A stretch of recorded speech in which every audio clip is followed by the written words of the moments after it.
my name is Victoria Fernandez and welcome to my channel, I Live to Inspire Mental Health. If you're not already subscribed to my channel, please subscribe. I post videos about mental health, my experience with bipolar disorder, and OCD. So with that, this week's video is going to be about what I have done to overcome my mental illness. Now, if you have been following me on my Instagram and I Live to Inspire Mental Health or my YouTube videos, you would see that I haven't been posting a lot this year and especially recently, and that is because I just moved to San Francisco and I just started my work at Google, so there's been a lot of life changes going on right now and it's been making my life really busy. But I am back now. I am feeling way more like calm, like everything's just settling in and I have more time, and I'm super excited to bring you guys new content, whether that comes to my life here or continuing to talk about mental health, of course. And also you can check out this video as a podcast format on Spotify, Apple, and Google Podcasts. I have this video and have around 6 episodes from former videos of this year that you can check out. And so with that, I also want to know if you guys want me to make a video about my experiences here so far. I have a few little stories, things that have happened. Obviously I'm filming somewhere new, and I'm thinking of making a video about that whenever I've been here a few more weeks probably. But anyway, let's just get started with the video. Obviously, if you're watching this, you most likely know somebody who has a mental illness, has a mental illness yourself, or you just want to know more a little bit about the topic. I was diagnosed with that when I was 17, and it was a very hard time for me. I was diagnosed with bipolar disorder, and I also have OCD. And those are the two things that really have affected my life tremendously, through my teenage years when I was a child with OCD. But I am lucky to say, and I'm so happy to say, that it's something that no longer affects my everyday life. Of course, I live with a mental illness. Of course, there's stuff, if I'm too stressed, then I might have some symptoms, especially with OCD. But most of the time, I've been stable for a while, and at this moment in my life, I feel the most stable that I've ever felt.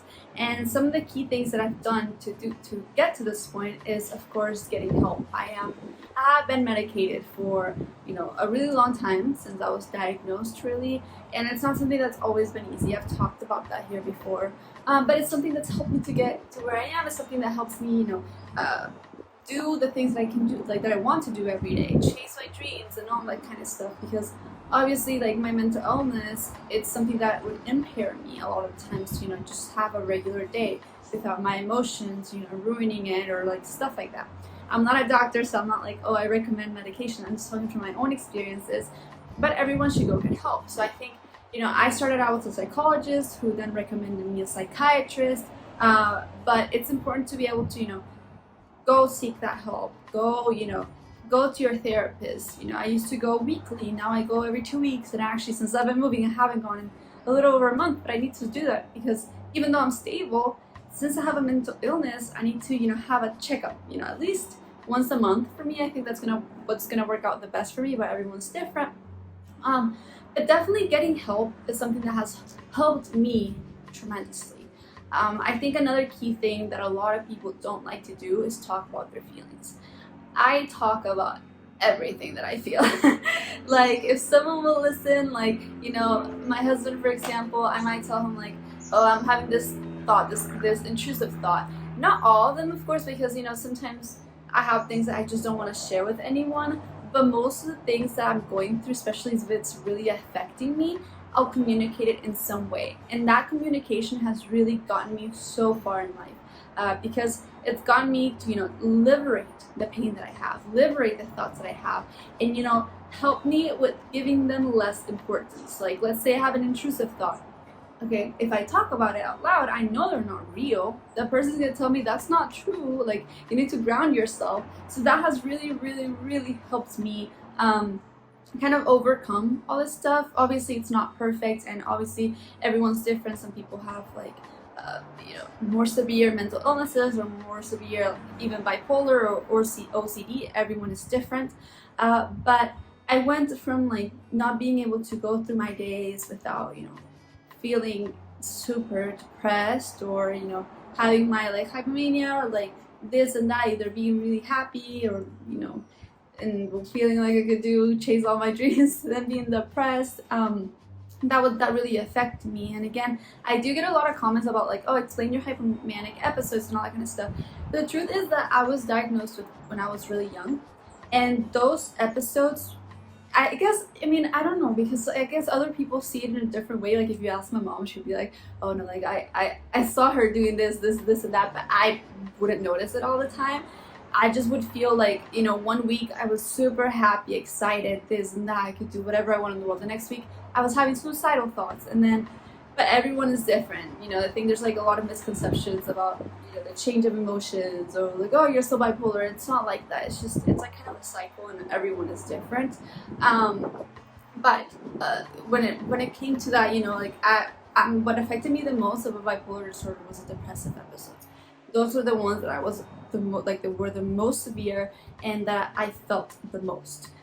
So I came a long way. Like there was a time in high school where I didn't see my life in the future. I didn't see, anything good for me, or that anything would be possible. And then like here I am with all these blessings, all these things that I'm able to do, and that is because I got help. And that is because, I talk about my feelings. I always say this, but even my YouTube videos help me so much, because I get to talk, like I'm going through something. Okay, let's say I'm having a lot of anxiety. Okay, I'm gonna make a video about anxiety. This is what I've seen that's been helping me, this or that. So it truly helps me take it all out. And that is something that I really believe is key. I believe it's key because there's definitely a before and after for me after I started this channel. And I'm not saying, oh, go open your YouTube channel and talk about all your darkest, deepest secrets, but what I'm saying is talking about it, trying to not hide the things that you're going through, that's really helpful. I think one of the worst feelings that I had at the beginning was feeling like I couldn't tell anyone in the world that if I came out with this, it was going to be the end of me, especially in high school, because that's a very, very hard life stage to be at. But I also think that the world is changing, the world is evolving, mental illnesses are talked about more than they used to be talked about. So yeah, definitely that. I think something else that really helps me is being surrounded by people who make me happy. Whenever you're with some people who are, we'd say toxic, or maybe not toxic, but maybe they're going through stuff as well.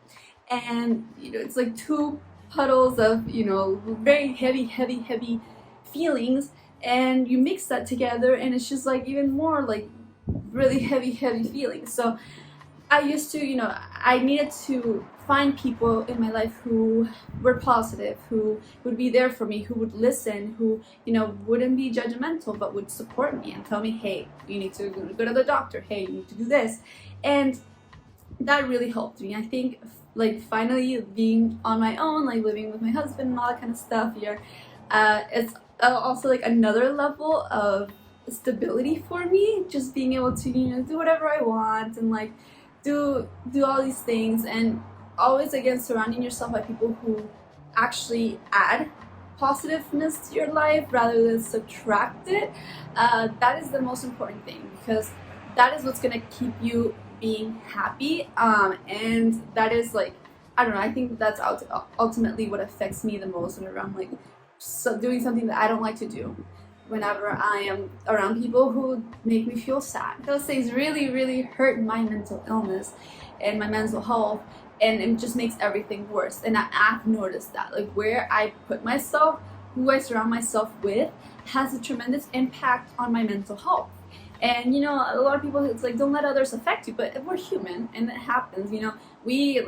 We perceive other people's emotions, and some of that affects us. So we have to be conscious of where we are, what we're doing, and actively doing things that will make your mental health better. So that is, those are definitely the things that I've done that have gotten me to where I am today.